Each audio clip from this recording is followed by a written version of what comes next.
السلام علیکم ناظرین، پروگرام ایک سوال میں خوش آمدید۔ ناظرین، آج ہم اپنے اس پروگرام میں ایک نہیں 3 سوال کریں گے، اور 3 سوال یہ ہیں کہ 27 ستمبر کو مسلم لیگ نواز کو ایک بڑے چیلنج کا سامنا ہوگا، وہ ہے پی ٹی آئی کی لانگ مارچ کی کال۔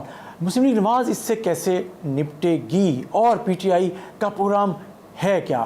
ہم پروگرام کے دوسرے حصے میں بات کریں گے کہ مسلم لیگ نواز اور پاکستان پیپلز پارٹی کے درمیان کیا چل رہا ہے، اور پیپلز پارٹی کیوں کہہ رہی ہے کہ حکومت کی الٹی گنتی شروع ہو گئی ہے۔ اور پروگرام کے آخری حصے میں بات کریں گے معاہدہ مکہ کی، جو ترکی، سعودی عرب اور پاکستان کے درمیان ہوا ہے، تو اس معاہدے سے پاکستان کی جو اہمیت ہے دنیا میں اور کتنی بڑی ہے۔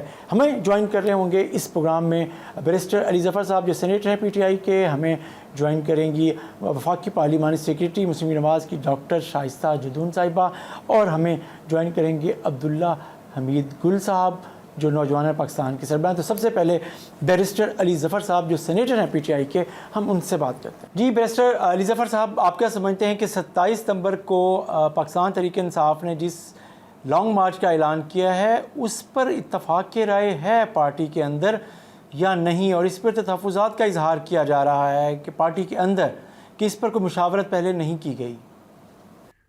جی دیکھیں، آپ درست فرما رہے ہیں کہ مجھے بھی بہت ساری عوام کی طرف سے کالز بھی آئی ہیں، میسیجز بھی آئے ہیں کہ آپ نے اتنا لمبا وقت کیوں دیا۔ میری نظر میں یہ اس پہ ابھی ہم نے کمپلیٹ ڈیبیٹ نہیں کی، کیا ڈیٹ ہونی چاہیے تھی، کیا نہیں ہونی چاہیے تھی۔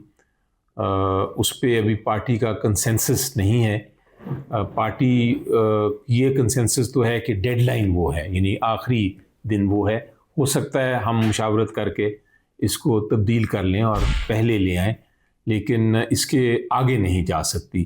اس حد تک تو میں کہہ سکتا ہوں، اب پیچھے جاتی ہے نہیں جاتی، یہ ڈیپینڈ کرتا ہے کہ نئی ڈیٹ آئے گی مشاورت کے بعد یا نہیں۔ لیکن پی ٹی آئی کی پولیٹیکل کمیٹی میں یہ بات ڈسکس ہوئی، اور کیا علامہ ناصر عباس صاحب اور کیا محمود اجگزئی صاحب سے بھی مشاورت کی گئی تھی یا نہیں اس پر؟ میری اطلاع نہیں ہے مجھے اس کے بارے میں کوئی کہ ان سے مشاورت ہوئی ہے کہ نہیں۔ پولیٹیکل کمیٹی میں بحث شاید ہوئی ہو، لیکن یہ پارلیمنٹری کمیٹی کا تو میں کہہ سکتا ہوں کہ وہاں اس پہ کوئی ابھی حتمی فیصلہ نہیں کیا گیا تھا۔ تو کیا مذاکرات کے حوالے سے جو امکانات پہ بات ہوتی ہے حکومت کے ساتھ اور پاکستان تحریک انصاف کے، کیا تمام دروازے بند ہیں یا دروازے کھلے ہیں؟ کیا امکانات ہیں حکومت اور پی ٹی آئی کے درمیان مذاکرات کے حوالے سے، ہیں یا نہیں؟ میں ذاتی طور پہ سمجھتا ہوں جی کہ آپ کو ایکچولی 2 یا 3 یا 4 یا 5 سارے راستے آپ کو اپنانے پڑیں گے۔ آپ یہ نہیں کر سکتے کہ صرف احتجاج پہ ڈیپینڈ کریں، آپ یہ نہیں کر سکتے کہ صرف تحریک پہ ڈیپینڈ کریں۔ آپ کو قانونی جنگ بھی لڑنی ہے، وہ بھی آپ بھرپور طریقے سے لڑیں، اور ہم لڑیں گے۔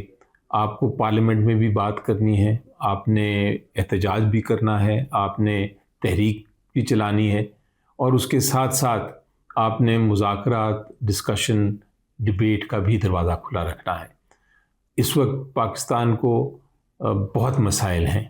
پاکستان کے باہر آپ دیکھیں جنگ ہو رہی ہے، ایران اور امریکہ کی جنگ کبھی شروع ہوتی ہے کبھی بند ہوتی ہے، معیشت آپ کی نیچے سے نیچے جا رہی ہے، عوام کے اوپر دباؤ ہے شدید، آپ کی غربت بڑھ رہی ہے، آپ کا بلوچستان میں مسائل بڑھتے جا رہے ہیں، دہشت گردی بہت زیادہ ہے، آزاد جموں اینڈ کشمیر میں بھی مسائل ہیں، وہاں بھی لوگ احتجاج کر رہے ہیں۔ یہ ساری چیزوں کو دیکھتے ہوئے اس وقت ضروری ہے، ہر ایک کو ضرورت ہے ایک ایسی پولیٹیکل پارٹی کی، ایک ایسے لیڈر کی جو اس کے پاس عوام ہو، جس کے پیچھے عوام ہو، کیونکہ صرف ایک عوام کا جینوئن نمائندہ، اصل حقیقی نمائندہ ہی یہ سارے حل کر سکتا ہے۔ تو میں سمجھتا ہوں کہ مذاکرات کا دروازہ بھی اس وقت کھلا رکھنا چاہیے، ہمیں اسٹریٹجی بنانی چاہیے، اور ہمیں اس پہ آگے قدم بڑھانا چاہیے تاکہ یہ بھی ساتھ ساتھ چلے۔ سو احتجاج بھی ہو، آپ کا پارلیمنٹ میں بھی جنگ ہو، آپ کی قانونی جنگ بھی چلے، اور آپ ساتھ ساتھ اگر کوئی آپ کے پاس پاکستان کی خاطر آتا ہے تو آپ اس کے ساتھ ضرور بات بھی کریں۔ یہ ساری چیزیں کمبائن کر کے ہی ہم خان صاحب کا ان کے جو پاکستان کے بھی مسائل حل کر سکتے ہیں اور خان صاحب کے لیے بھی کچھ کر سکتے ہیں. جی اچھا، آپ نے بات کی کہ پاکستان کی خاطر آپ مذاکرات بھی کر سکتے ہیں، تو اگر حکومت یہی وجہ لے کر اور یہی جواز کے تحت کہ پاکستان کی خاطر آپ مذاکرات کریں اور رابطے میں آ جائے، تو کیا آپ مذاکرات پہ غور کر سکتے ہیں؟ دیکھیں، حکومت کو تو اس وقت اپنے مسائل پڑے ہیں، مجھے لگتا ہے وہ تو اپنی حکومت بچانے پہ لگے ہوں گے. پیپلز پارٹی نے بھی ان کو ایک طرح سے کہہ دیا ہے، وارننگ دے دیا. ان کا اپنا سٹنگ منسٹر کہتا ہے کہ یہ بالکل نااہل ہو گئے ہیں اور کولیپس کر گئے ہیں اور نئی آنی چاہیے سسٹم. تو لگتا یہ ہے کہ ابھی تو وہ اپنی جان بچا رہے ہیں. ان کے پاس، میں پہلے ہمیشہ کہتا ہوں کہ نہ تو نیت ہے، نہ ارادہ ہے، نہ اختیار ہے مذاکرات کا. لیکن اگر وہ کوئی آفر کرتے ہیں تو میرا خیال ہے ہمیں اس پہ غور کرنا چاہیے. لیکن اگر پرانی باتیں کرنی ہیں انہوں نے، جس طرح پہلے تھی کہ آئیں آپ آ کے بیٹھیں، کافی پئیں، چائے پئیں، تو وہ مذاکرات نہیں ہوتے. اچھا، آپ نے ابھی سسٹم کی بات کی، تو آپ سمجھتے ہیں جو سسٹم گر گیا ہے یا ناکام ہو گیا، اس پر پاکستان پیپلز پارٹی اور مسلم لیگ نواز کے درمیان کیا کوئی اختلافات کی باتیں بھی ہیں؟ کیا آپ سمجھتے ہیں ایک دوسرے پر جو تنقید ہو رہی ہے؟ اور تیسرا یہ کہ کیا وہ یا یہ سب کچھ نورا کشتی ہے؟ آپ کو کیا لگتا ہے؟ بڑا آپ نے انٹرسٹنگ سوال پوچھا. آج سے پہلے جب بھی لڑائی ہوئی ہے پیپلز پارٹی کی اور PMLN کی، تو ہمیشہ میں نے کہا کہ یہ نورا کشتی ہے، اور آپ دیکھیں گے کہ کچھ دیر بعد وہ اکٹھے ہو جائیں گے، اور ویسے ہی ہوتا رہا ہے. اس بار بھی میرا یہ خیال تھا کہ، اور ہے ابھی بھی، کہ یہ اس میں کچھ نورا کشتی اس طرح ہے کہ ایک دوسرے کو بلیک میل کیا جا رہا ہے، اور جب یہ ان کی ڈیمانڈز آپس میں مانی جائیں گی تو یہ پھر اکٹھے بیٹھیں گے. اس لیے میں اس کو شاید فی الحال نورا کشتی تو نہیں کہوں گا، فی الحال تھوڑا سا غصہ شاید ہو، لیکن یہ ایک بلیک میل والا غصہ ہے کہ آپ ہماری یہ ڈیمانڈز مانگیں تو ہم آپ کے ساتھ ہیں. اصل میں کوئی اصولوں پہ لڑائی نہیں ان دونوں کی. صحیح. اچھا بیرسٹر صاحب، آپ کو کیا لگتا ہے صدر مملکت آصف علی زرداری صاحب آج کل کچھ منظر سے غائب ہیں، ہائی کورٹ کے ججز کی سمری جو ہے وہ بھی ان کے پاس پینڈنگ ہے، اور کیا یہ جو معاملات ہیں اور نئے صوبوں کا معاملہ بھی کوئی ہو سکتا ہے اس پہ، جیسے سندھ کے تحفظات سامنے آ رہے ہیں، یہ سب چیزیں کیا ہیں؟ آپ کو کیا لگ رہا ہے؟ میرا خیال ہے دو یہ ناراضگی کی جو مجھے نظر آتی ہے وجوہات. ایک تو یہ کہ شاید ان کے کچھ نامنیز جو تھے JCP میں، جو پیپلز پارٹی نے بھیجے تھے کہ ہم ان لوگوں کو آپ نامنیٹ کریں اور ان کو جج بنائیں، وہ JCP نے وہ ان کی بات نہیں مانی، اور ان کے من پسند ججز نہیں بنائے گئے، بلکہ جو میجورٹی نے فیصلے کیے اس کے مطابق کوئی اور لوگوں کو ایکسیپٹ کیا گیا ججشپ کے لیے. تو ایک تو یہ ناراضگی میرا خیال ہے ہوگی، اور دوسری شاید ان کو یہ ڈر ہے کہ سندھ کی جو صورتحال ہے اس میں وہ نہیں چاہتے کہ صوبے بنے سندھ میں، تو شاید وہ بھی ایک ناراضگی کا باعث ہوگا جس کی وجہ سے نوٹیفیکیشن کو ڈیلے کیا جا رہا ہے. تو یہ جیسا میں نے کہا کہ وہ شاید گیو اور ٹیک یہی ہوگا کہ ٹھیک ہے آپ صوبے نہ بنائیں تو ہم آپ کے ساتھ ہیں، صوبے بنائیں گے تو ہماری چونکہ موت ہے تو ہم آپ کے ساتھ نہیں. یہ پیپلز پارٹی کا موقف ہے. اور آپ نے دیکھا کہ بدقسمتی سے کبھی یہ نہیں سوچا دونوں پارٹیز نے کہ لوگوں کا کس چیز میں بھلائی ہے. وہ سندھ والے کہتے ہیں کہ ہم نے سندھ کا نہیں بنانا، آپ پنجاب میں صوبے بنا دیں. پنجاب میں کہتے ہیں کہ آپ سندھ میں نہیں، پنجاب میں نہیں، آپ KPK میں بنا دیں. لیکن صوبے بنانے کے لیے آپ کو ایکچولی 3 چیزیں چاہیے. ایک تو یہ چیز چاہیے کہ لوگوں کا بھلائی کس میں ہے، ایڈمنسٹریٹولی کہاں بہتری ہے، نسلی بنیادوں پہ اور زبان کے بیسس پہ نہیں بننے چاہیے صوبے، اور آخری چیز یہ دیکھنی ہوتی ہے کہ کیا صوبہ جب بنے گا وہ اپنے پاؤں پہ کھڑا ہو سکتا ہے، اس کے پاس یہ فائنینسز ہیں کہ نہیں. یہ چیزیں ہیں جس کے اوپر آپ نے فیصلے کرنے ہیں. لیکن بدقسمتی سے پیپلز پارٹی اور PMLN اس لیے نہیں فیصلے کرتے، وہ صرف یہ فیصلے کرتے ہیں کہ اگر صوبے بن گئے تو ہمارا اقتدار جو ہے، ہماری بادشاہت جو ہے اپنے اپنے صوبوں میں وہ ختم ہو جائے گی. لیکن صرف آپ کا ذاتی رائے کیا ہے کہ نئے صوبے بننے چاہیے یا نہیں بننے چاہیے؟ کہ صوبے جو ہیں بننے، میری ذاتی رائے ہے بننے چاہیے، اس میں کوئی حرج نہیں ہے. لیکن ایڈمنسٹریٹولی وہ